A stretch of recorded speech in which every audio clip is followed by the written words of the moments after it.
நீங்கள் என்ன பார்க்க போகிறோன்னா சிறகடிக்க சீரியலோட டுடே எபிசோட் தான் பார்க்க போகிறோம். இதில் என்ன நடக்குதுன்னா, மீனா வந்து கோமா நான் போய் வீட்டில் சொல்ல தான் போகிறேன், நீ வீட்டுக்கும் நல்ல மருமகள் அல்ல, ஒரு பெத்த தாய்க்கும் மயனுக்கும் நல்ல அம்மாவா இல்லை, யாருக்குமே உண்மையாக இல்லை, நான் சொல்ல தான் போகிறேன்னே காலில் வந்து ரோஹினி கெஞ்சுறாங்க. ப்ளீஸ் மீனா நீங்கள் சொல்லாதீங்க அப்படின்ற மணிக்கு, நீ என்ன தான் பண்ணாலும் நான் சொல்ல தான் போகிறேன்னே இங்கிட்ட ரோஹினியோட அம்மாவுமே ரொம்ப கெஞ்சுறாங்க. என் மக வாழ்க்கையே போயிடும் அப்படின்ற மணிக்கு ரொம்ப கெஞ்சிட்ருக்காங்க.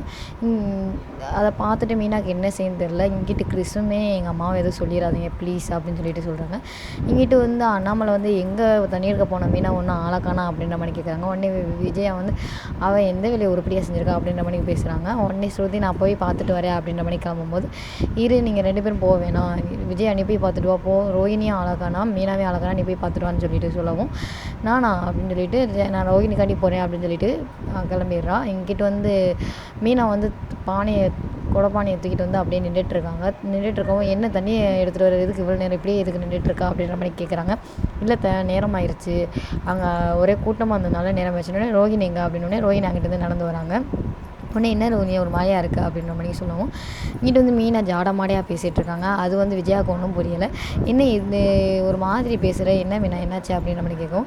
உடனே ரோஹினி உனக்கு என்னாச்சு, உன்னை மீனா எதுவும் சொன்னாலானே இல்லை ஆண்டி அப்படின்ற மாதிரி சொல்கிறாங்க. உன்னையும் பெரிய விஷம் அப்படி இப்படின்ற மாதிரிக்கு அவங்க ஜாட மாடையாக பேசிகிட்டு இருக்காங்க. உடனே விஜயா உனக்கு என்ன பேசுனே தெரியாது, சே வா ரோஹினி நம்ம பூஜைக்கு போவோம்னு சொல்லிட்டு ரோஹினியை கூட்டிகிட்டு போயிடுறாங்க. பூஜைக்கு எல்லோரும் போனப்போ இங்கிட்ட ரோஹினி நின்று யோசிச்சுட்டே இருக்காங்க. பூஜையில் போய் மீனாவும் உட்காந்துறாங்க, ரோஹினிங்கிட்ட போய் நின்றுறாங்க. பூஜை நல்லபடியாக நடந்துகிட்ருக்கு. ஆனால் மீனா வந்து அவங்கள ரோஹினியை முறைச்சி பார்த்துட்ருக்காங்க. ரோஹினியும் அவங்கள அப்படியே பார்த்துட்ருக்காங்க. அப்படி மாற்றி முறைச்சி பார்த்துட்டு இருக்கும்போது மீனா வந்து அங்கே நடந்ததை யோசித்து பார்த்தா எதனால் மீனா இன்னும் சொல்லலை அப்படின்றத பார்த்தா, ரோஹினி வந்து கிறிஸை கூட்டிகிட்டு நான் இடத்துல குதிக்க போகிறேன், நான் இது என்னோடய வாழ்க்கையே இல்லைன்னு போயிடுச்சு, அதுக்கப்புறம் நான் இருந்து என்ன செய்ய, நான் போனதுக்கப்புறம் என் பையனுக்கும் யாரும் இல்லை அப்படின்ற மாதிரி சொல்லிவிட்டு தம்பியை கூட்டிகிட்டு குளத்தில் குளிக்க போகிறேன் அப்படின்னு சொல்லிட்டு நான் சொல்கிறாங்க. நீங்கள் சொல்ல மாட்டேன்னு சொன்னால் மட்டும்தான் நான் உயிரோடு இருப்பேன், இல்லைன்னா நான் செத்து போயிடுவேன், கிறிஸையும் கூட கூட்டிகிட்டு போயிடுவேன் அப்படின்ற மாதிரி சொல்கிறாங்க. உடனே இங்கிட்டு ரோஹினியோட அம்மாவுமே சொல்கிறாங்க, நீ 3 பேர் உயிரும் உங்கள் கையில் தான்மா இருக்குது, என் மக போய்ட்டு நானும் போயிடுவேன், கிறிஸு போய்ட்டு நானும் போயிடுவேன் அப்படின்ற மாதிரி சொல்லவும், உடனே மீனா அதை யோசிச்சுட்டே இருக்காங்க. உடனே ரோஹினி தடத்துடன் படியை விட்டு கீழே இறங்கவும் வீட்டு சொல்லலை அப்படின்ற மாதிரி கத்துறாங்க. ரொம்ப தேங்க்ஸ் மீனா அப்படின்ற மாதிரி சொல்கிறாங்க. உடனே என்னால் ரொம்ப நாளாக மறைக்க முடியாத மணியா அப்படின்னு சொல்லிட்டு அது யோசிக்கிறாங்க. அதுக்கப்புறம் ரோஹினி ரொம்ப தேங்க்ஸ் அப்படின்ற மாதிரிக்கு சொல்லிவிட்டு இங்கே வந்துடுறாங்க.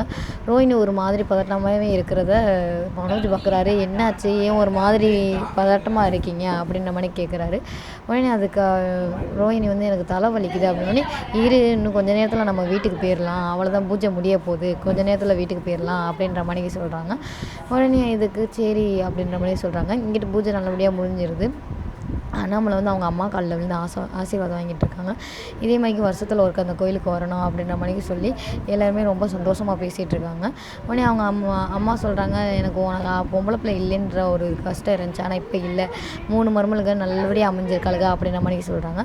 இங்கிட்டு வந்து எப்பயும் போல் அந்த பைத்தியக்காரை மணிக்கு ஒருத்தர் சாமி மாதிரி திரிவார்ல, அவர் வந்து சிரிச்சுக்கிட்டே வராரு. எதுக்கு சிரிக்கிறீங்க, இந்தாங்க பழங்க அப்படிங்கிறோடனே ரொம்ப நாள் மறைச்சி வச்சு இந்த பொட்டு வந்து வெளியே வந்துருச்சு அப்படின்ற மாதிரி சொல்கிறாரு. உடனே அதுக்கு என்னன்ற அது மீனாவுக்கும் தெரியும், ரோஹினிக்கும் தெரியும். மனோஜை பார்த்து முறைக்கிறாரு. பழத்தை அண்ணாமலை கொடுக்குறாங்க. அது வந்து